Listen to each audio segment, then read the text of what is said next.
baka makasunod dito.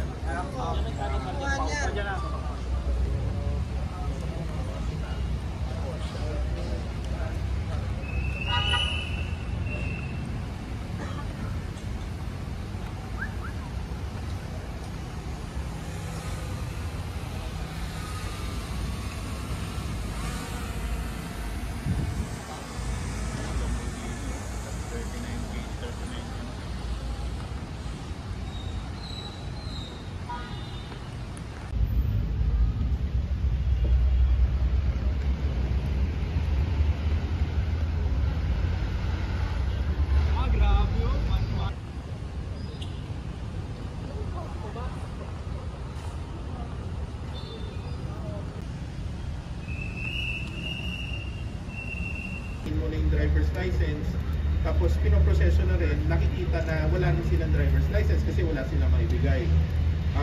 Pero yun na nga, karamihan dito, walang mga rehistro. May Jaguar, may Range Rover,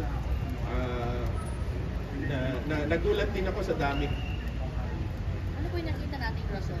Bakit ganun karami nakakalusot? Ang karamihan kasi, nangyayari dati, hindi strictong na-enforce yung batas. Kaya dahil mga mamahaling sasakyan, takot sila na parahin, takot sila na tanungin kasi minsan syempre may mga kilalang tao o maano din naman. Pero hindi kasi yun ang basihan eh. Dapat natin iparehistro. Kasi oras na ma-involve sa aksidente din yan at hindi yan nakarehistro, paano din